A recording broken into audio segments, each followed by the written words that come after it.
Bonjour et bienvenue dans cette quatrième vidéo de la série Comment dessiner une BD. Dans cette vidéo, je vous expliquerai comment créer un personnage pour votre histoire à travers 10 conseils personnels.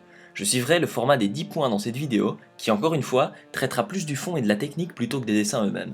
Bon visionnage. Alors je vous parle, on doit aussi avoir dépassé les 150 abonnés, alors pour cela encore un grand merci à vous tous. C'est parti. Aussi, je vais beaucoup digresser durant cette vidéo, donc essayez de suivre. Premier point, réfléchissez à un concept dans un monde que vous avez créé et rendez-le cohérent dans celui-ci. Je vais vous expliquer ce que j'entends par cohérent avec un exemple de un de mes personnages, le personnage principal ou un des personnages principaux, mais c'est pas ce qui importe pour l'instant. Donc, je vous parlerai de Skael, ce personnage que j'ai créé. Dans mon histoire, il y a 4 personnages principaux. Le premier d'entre eux à être présenté se nomme Skael. Il vit dans une ville à la frontière sud du pays où l'action se déroule. Il est un chasseur de lézards communément appelé sableux, des reptiles énormes vivant dans le désert. Pour rendre ceci cohérent, je me suis par exemple inspiré des premiers reptiles vivant sur Terre auxquels le stégosaure ressemblait. Donc en effet, avec leur plaque dorsale agissant telle des panneaux solaires, ces animaux à sang froid réchauffent leur sang. Et dans le contexte des reptiles vivant dans ces terres arides, j'ai pensé que inspirer ces sableux de ces stégosaures, ou de ce genre de reptiles, serait un détail intéressant. Donc, étant un chasseur de lézards, il fait partie d'une classe sociale très basse, et sa mère est morte alors qu'il était très jeune. La raison, je la connais même pas. Son père l'a jamais connu, et en parlant de ça, j'ai pas envie de tomber dans le panneau de l'histoire où le héros va en réalité apprendre que ses parents étaient des gens importants, style Eragon ou autre. Donc je ne m'attarderai pas sur le détail des parents pendant l'histoire. Il vit dans une cahute à l'extérieur de la ville de Cume qui est donc la ville principale du sud. J'ai nommé aussi en référence au mot Cume qui signifie sable. J'adore ce genre de référence qui fait en réalité que chaque chose a une signification, même si peu de gens la remarqueraient à première vue. Donc je fais aussi ça pour n'importe quel nom de personnage ou nom de ville ou de lieu important. Il passe donc Skael le plus grand temps de sa vie à partir quelques jours dans le désert pour chasser ses lézards, puis revient vendre ses proies ou ce qu'il en reste à la grande halle de la ville. Ça c'était le background général de mon histoire, mais comme ce que vous voyez, je l'ai rendu cohérent dans le contexte où il vit. Donc deuxième point, vos esquisses prendront du temps avant d'arriver à un rendu final et continuez d'améliorer votre personnage. Ne vous dites pas que vous allez vous arrêter avec un certain concept, car en réalité vous trouvez toujours des meilleures choses à ajouter. Donc, comme petite note, il m'a fallu beaucoup de temps pour arriver à un rendu final qui me contentait pour mon personnage, mais le résultat final, si banal qu'il peut apparaître, est en réalité réfléchi. Par exemple, à un certain point, je me suis rendu compte que sans gourde, mon personnage n'avait aucun sens vu qu'il était censé passer plusieurs jours dans le désert chaque semaine, et donc j'ai décidé de lui ajouter une gourde qu'il n'avait pas avant. Et de toute façon, votre niveau s'améliorera aussi avec le temps. Quand je regarde mes premiers dessins, je vois vraiment qu'il y a une large, très large différence avec les dessins que j'ai eu désormais comme finaux. Donc particulièrement pour les mains, la chose la plus dure à utiliser sur moi sur un corps humain. Troisième point, ayez un style ou une apparence bien définie pour votre personnage. Donc chaque personnage de votre BD doit avoir un style bien à lui pour qu'on puisse différencier même seulement 2 ombres et savoir lequel des personnages est lequel. Donc trouvez des détails qui les rendent uniques. Par exemple, là je vais vous donner des exemples sur ce qui fait que mon personnage Skael est différent des autres. Donc par exemple ses armes. Les 2 lames de Skael valent beaucoup plus que sa vie, et s'il ne les avait pas héritées du vieux chasseur qui fut son mentor, il n'aurait jamais pu se les offrir. Donc il a besoin de celles-ci pour tuer les sableux et percer leurs écailles qui sont tellement résistantes qu'elles sont utilisées pour créer des armures ou de l'équipement. Par ailleurs, les jambières de Skael en sont faites. Vous pouvez remarquer qu'elles sont faites de petites écailles, et donc c'est de ces lézards en particulier. Et il est courant de voir des personnes porter des pièces d'armure de la sorte dans toute la ville. Skael range des lames dans des fourreaux dans son dos, que vous pouvez apercevoir juste ici, et elles sont soutenues par les nombreuses bandes de cuir qu'on aperçoit sur lui. C'est pour ça en fait, c'est parce que ces lames sont tellement grosses qu'il doit les soutenir dans son dos, et c'est pour ça qu'il a toutes ces languettes autour de lui. Aussi ses cheveux. Skael a de longs cheveux, mais à un certain point il se les fera raser. Un changement physique qui démontrera aussi un changement spirituel ou psychique. Ça arrive souvent dans les scénarios pour marquer un changement très fort chez un personnage, par exemple Tokyo Ghoul. Et aussi comme point, les vêtements. Donc dans ces vêtements, tout est aussi pensé pour être cohérent à un certain point.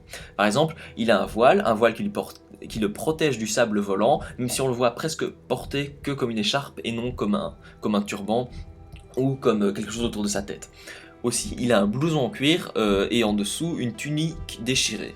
Il a donc les lames avec leurs fourreaux et sangles qui entourent son corps, un couteau pour dépecer les sableux, une gourde afin de survivre dans le désert, comme ce que je vous l'avais dit, des jambières en écaille, un long pantalon et des hautes bottes, car il ne veut pas avoir de sable engouffré à l'intérieur, malgré que ce soit une fournaise là-dessous, et pas si cohérent mais compréhensible dans une certaine mesure, comme ce que je voulais dire. Il a aussi des longues mitaines et des cicatrices facilement arrivées lorsqu'on combat des bêtes pareilles.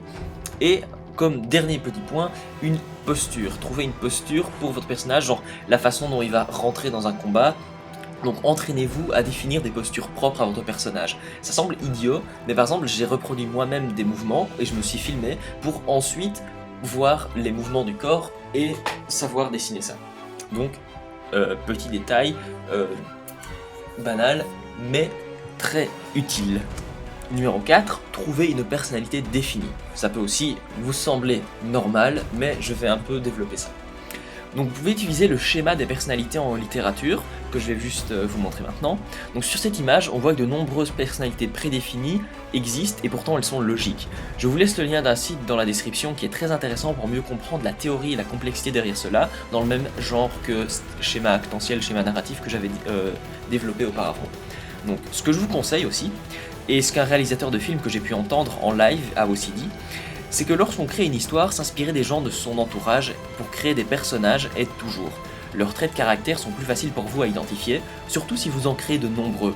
Je ne vous dis pas de vous copier un alter ego, mais d'utiliser des gens en support pour obtenir une inspiration pour des personnages. Je me suis par exemple inspiré de moi-même pour créer Skael, et malgré ça, il reste une personne à part entière. Ce que je veux dire est que de choisir certaines facettes d'une personne de votre entourage pour créer un personnage et le définir par ces quelques points aide beaucoup.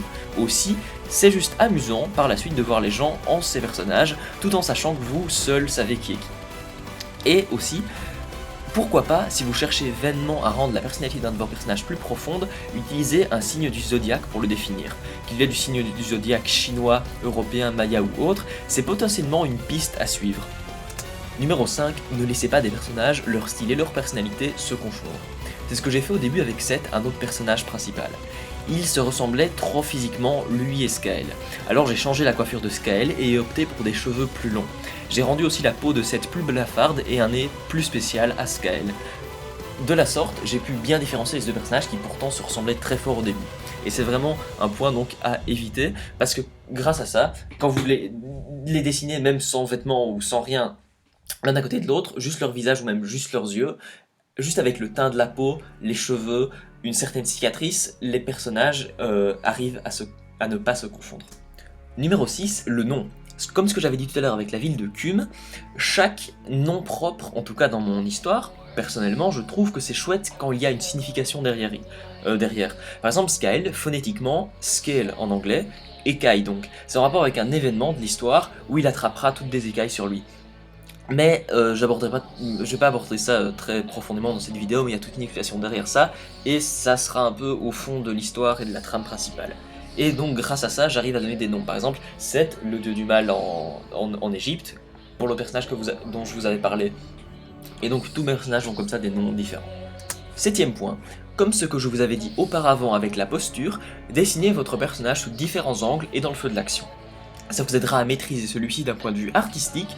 Aussi, pour des positions que vous ne pouvez pas reproduire, n'hésitez pas à utiliser d'autres gens ou vous prendre en photo.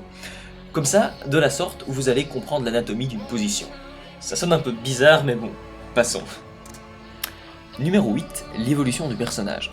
On voit que la technique s'améliore au fur et à mesure que la création de ma BD avance. En réalité, j'aurais été incapable de faire un dessin comme le final de Skael à l'époque où j'ai dessiné mon premier jet.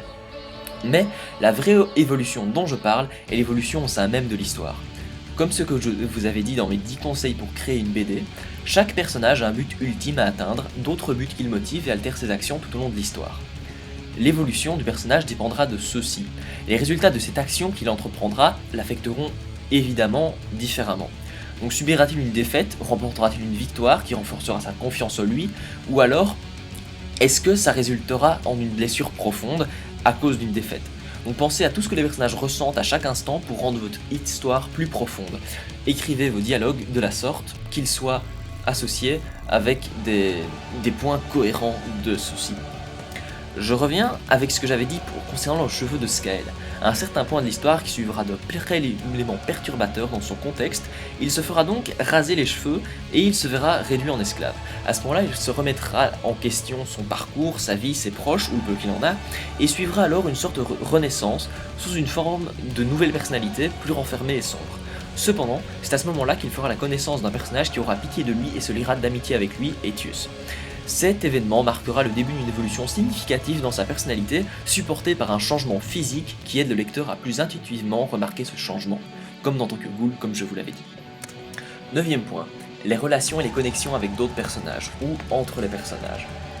Réfléchissez à ces relations, pensez à celles que vous souhaitez rendre publiques ou celles que vous souhaitez rendre partiellement publiques, et laissez des indices à propos de cela dans votre histoire. Dans vos dialogues, aussi, ces relations entre personnages vont affecter la façon dont les personnages se parlent l'un à l'autre ou réagissent à certaines actions. Donc, pensez bien à ça quand vous écrivez votre dialogue et quand vous dessinez votre histoire. Numéro 10, rendez votre personnage et les dialogues cohérentes dans les planches elles-mêmes. C'est un peu moins centré sur la création du personnage ce point-ci, mais plutôt sur la finalisation de votre rendu. Donc, trouvez un moyen de rendre la présentation de vos planches dynamiques avec de nombreux changements de plan pour instaurer un rythme à votre histoire et ne pas rendre celle-ci ennuyeuse. Ajoutez alors les dialogues et les personnages eux-mêmes, leurs expressions faciales, la façon dont ils vont être présentés. Et c'était le dernier point que j'avais à vous donner sur comment dessiner une BD. Voilà, c'était fini pour cette vidéo, merci de l'avoir regardé jusqu'ici, n'oubliez pas de poster un commentaire si vous voulez que je fasse une vidéo prochaine sur un thème en particulier, n'oubliez pas non plus de vous abonner.